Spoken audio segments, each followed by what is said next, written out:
Es el momento de presentar a nuestro coanfitrión, estelar comentarista de este programa. Es economista de profesión, catedrático universitario de larga data, analista político y asesor triunfante. Nos referimos a Radamés García González. Buenas tardes, Radamés. Buenas tardes, Carlos. Este viernes, es viernes. ¿Qué es lo que Viernes lo sabe? Hoy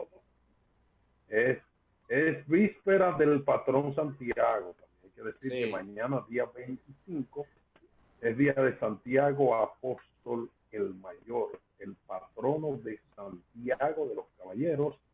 La Iglesia Católica está desarrollando desde la Catedral Metropolitana de Santiago un conjunto de actividades que son una especie de novenario que iniciaron el día 16 en el Ateneo Amantes de la Luz con una actividad virtual, como han sido todas, una tertulia en que el historiador Edwin Espinal Hernández habló de las tradiciones de Santiago, y el patrón Santiago es una de las grandes tradiciones de la ciudad que pervive, pese a que en las grandes urbes la tendencia es que cada vez tengan menos fuerza las denominadas fiestas patronales, que tienen mayor incidencia en los lugares menos poblados y más alejados de los centros urbanos.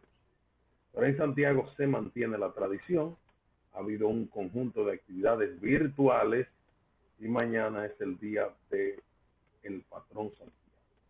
Era una costumbre y no tenemos conocimiento aún de que se haya recordado, refrescado o emitido una resolución que hace el ayuntamiento como gobierno de la ciudad y del municipio para declarar la tarde de mañana de regocijo municipal. En todo caso, sería una tarde trunca, tomando en cuenta que la entrada en vigencia del toque de queda para mañana sábado y para el domingo es 5 de la tarde. Ese es un dato importante, ¿verdad? Para que no se nos olvide. Es una tradición, Carlos, que por la misma pandemia es muy difícil que la comunidad de Santiago pueda expresarse de manera bien abierta y bien amplia en relación a esta celebración, ¿no? Sí, indudablemente que se hace por medios virtuales, tiene una incidencia mayor en el área del centro histórico, del Santiago tradicional, menos incidencia en sectores populosos, en los barrios, porque la tecnología y la modernidad hace que se pierdan algunas cosas. Ahora, sin duda, que las fiestas quedan diezmadas de manera automática por el tema de la pandemia y la cuarentena, el toque de queda. Por otra parte, en contraposición, hay que suponer que tiene mayor cantidad de seguidores dentro y fuera de Santiago, porque entonces ahora el seguimiento se hace por las redes sociales. Y desde la Catedral Metropolitana de Santiago ha habido una tendencia de ese nuevo liderazgo sacerdotal joven de explotar estos mecanismos de la tecnología. Es sintomático que la Iglesia Católica en Santiago, en su cúpula, aposentada en la Catedral Metropolitana y al lado del arzobispo, que es al mismo tiempo hoy el presidente de la Conferencia del Episcopado Dominicano, hay un conjunto de jóvenes sacerdotes muy talentosos, que son los obispos auxiliares, son los cancilleres, los responsables de las distintas áreas de acción pastoral de la Iglesia Católica de Santiago, y han sido muy dinámicos. No se le puede regatear ese mérito. Y recordar también que la Iglesia Católica de Santiago tuvo una figura emblemática a cargo de los programas sociales, el fenecido padre Ramón Dubé, y que aquí tiene mucha fuerza la organización dependiente del arzobispado, Cáritas Arquidiocesana, como el brazo de acción social de la Iglesia Católica. De manera que en medio de este cuadro estamos en la víspera del patrón Santiago. Mañana la celebración manifestaciones son virtuales y no pueden extenderse más allá de las 5 de la tarde de manera presencial, donde pueda haber este tipo de manifestaciones. Pero por las redes no hay límites también, porque la virtualidad permite eso, realmente, de manera que hay que verlo en positivo, de todas maneras. Ahora bien, tenemos en la covidianidad, en la realidad de convivir con la pandemia, algunos aspectos del día que tenemos que comentar. Este es viernes nada más y siempre hay un informe. Hay algunas noticias, Carlos. Hay algunas noticias. Vamos a hablar. Que te sugiero que hagamos un resumen, si te parece bien, ¿no? Sí, adelante, adelante, tu acostumbrado resumen. Yo te envié, Carlos, la distribución de los recursos. Como tú eres un poco meticuloso, tú puedes entrarle a eso y puede servirte para hacer... ¿Quieres que yo me meta en el tema de la economía? Pero el economista quiere. No, me refiero a la distribución de los fondos públicos entre los partidos políticos, Carlos. Te mandé... Este cuadro habla de los partidos, pero hay mucho dinero aquí. Sí, pero prácticamente, según este cuadro, prácticamente casi todo el dinero lo van a recibir solo dos partidos, ¿no? Que son el PRM y el PLD. Y los demás... Bueno, entre los dos tendrán 9,000, más de 9,000. Déjame ver, no, yo estoy viendo los votos. Sí, tú viste el cuadro, el cuadro que te mandé. Sí, lo tengo aquí. Sí, bueno, eso lo podemos... Van a recibir más de 50 millones cada mes. También, Carlos, he estado hablando con algunos abogados en relación a la fusión, a que el SEA pasa a bienes nacionales. He estado hablando con expertos en esa área inmobiliaria, Carlos. Ese es un trabajo, eso no es una tarea fácil, Carlos. Bien, vamos a aprovechar antes de que entremos en ese tema, que puede ser un tema para análisis, aunque yo te confieso que no me he documentado legalmente sobre este tema. Yo lo planteo porque es que tenemos a Alejandro. Así como no. Para darle entrada a Alejandro Esteban Contreras, estelar comentarista de este programa, coanfitrión, es académico y es periodista. Dirige el Departamento de Comunicaciones, o más bien la Escuela de Comunicación Social de la Pontificia Universidad Católica Madre María. Buenas tardes, Alejandro. Bienvenido. Buenas tardes, Carlos.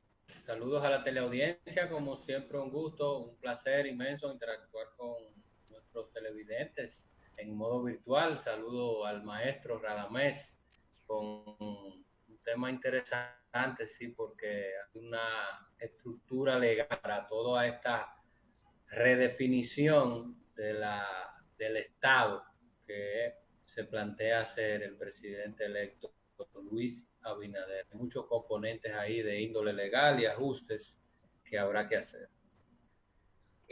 Carlos. Sí, sin duda hay que salvar la parte legal porque hay que guardar las composturas. Una de las necesidades que tiene el Estado Dominicano es someterse a su propia legalidad. De manera que las acciones propuestas que han tenido el beneplácito de la población, que tengan el propósito de disminuir esta carga onerosa que es el Estado con organismos redundantes, hacer más ligera la vaca nacional, quitarle un poco de grasa para que se aligere en su caminar, tiene que hacerse como Dios manda, por el librito, y en algún momento deberán realizarse acciones legislativas para apoyar esas propuestas de cambio. Evidentemente que esas acciones, esas medidas que se están anunciando, tienen buenas intenciones en el sentido que buscan sanear, ¿no? Y darle mayor transparencia al Estado dominicano, ¿no? A la dinámica del Estado. Pero en relación, yo estuve investigando, evidentemente que en este programa no es posible meterse a analizar esos detalles, pero solamente en relación al tema del SEA y bienes nacionales, una de las personas que más sabe de eso en este país me decía hoy que la ley de bienes nacionales, ¿tú sabes de cuándo es, Carlos? De 1946. De la época de Trujillo. 74 años. Y la del SEA, 1961, 62, por ahí. De manera que esas dos leyes son dos leyes que de alguna manera están un poquito desfasadas. De manera que ahí habrá que hacer un trabajo enorme para ver cómo se puede hacer, ese deseo puede concretarse. La gran... Voy a decir algo, sí, sin entrar en detalle sobre eso, pero cuando hay voluntad política se puede hacer todo.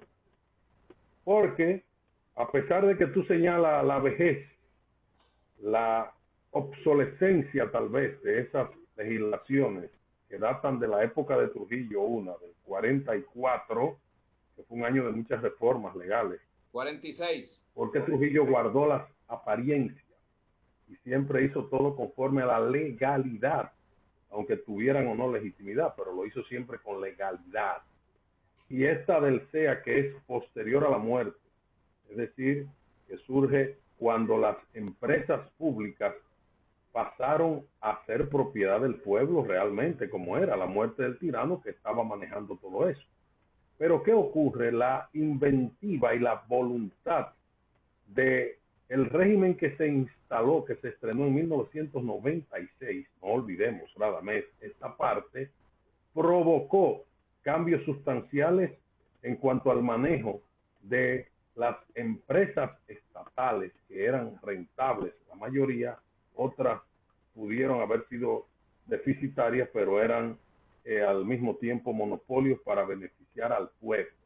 Recordemos que fue mediante decreto, porque no hay ninguna ley que yo recuerde, que se creó la famosa Comisión para la Reforma de la Empresa Pública, la CREP, una idea de la gestión de Leonel Fernández, que comenzó a transformar la propiedad de las empresas públicas, comenzó a descuartizarlas y a propiciar la privatización del Estado, bajo el esquema neoliberal de que tuviese la menos incidencia y que ni siquiera se fuese el órgano regulador, prácticamente reducir el Estado y que todo se privatizara. Y eso es lo que estamos ahora viendo como consecuencia, Radamés, porque el SEA es una entelequia, pero legalmente existe.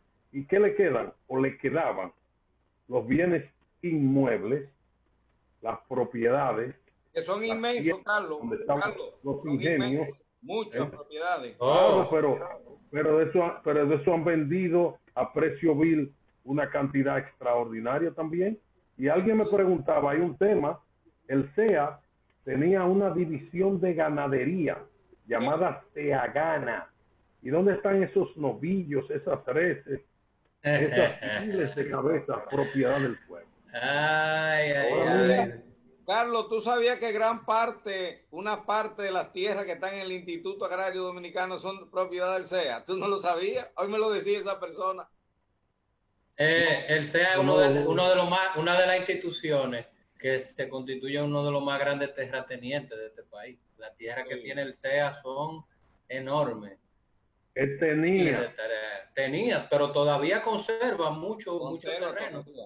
Y se han producido situaciones escandalosas, que incluso una de ellas hace poco tiempo implicó un incidente en que murieron unos comunicadores en San Pedro de Macorís, fruto de un reclamo que hubo. Sí, es el incidente del SEA.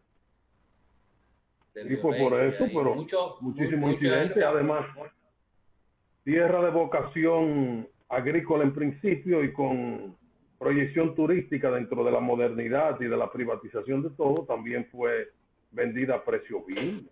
Las inmensas áreas cañeras en la zona este del país, no olvidemos. O sea que ese es un tema grueso, Radamés. No, yo lo traje, es un tema muy grueso, pero evidentemente lo vamos a abordar en un futuro, en próximo programa.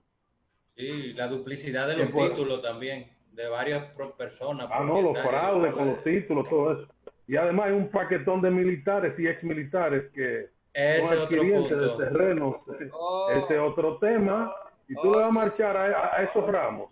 Altos mandos militares. Militares y políticos civiles, Carlos. Claro. ¿Y en qué tiempo fue que eso se degradó? ¿Eso en los últimos 20 años? Bueno, sí, Eso en la era del... pero eso empezó, Carlos, desde la muerte de Trujillo para acá. Claro, se intensificó. Claro, pero Radamés, te recordé la creación de la CREP, que eso fue decreto. Claro, claro. Ahí no se guardó ninguna compostura. O sea, ahora no me vengan ni que con la ley. Porque la ley del CEA, la ley que creó a bienes nacionales, y entonces en el 96 no existían esas leyes. Y tú me estás diciendo que son leyes de la época de Trujillo y del post-trujillismo ahí, a la muerte. Pero yo te digo que increíble que esas leyes... O sea, aquí se ha hecho de todo. Voluntad política, pero yo te digo, si hay voluntad política, se hace eso. No, de acuerdo, pero lo que te quiero decir que cómo es posible que una ley que está de 1946 no se ha podido reformar, Carlos. Es una ley que debió haberse reformado. No, porque no le interesa, no hay voluntad política y con esa ley se han hecho todos esos demanes. Deja esa ley ahí que no importa. Es increíble. Y se puede hacer todo lo que te hay que la ley no prohíba.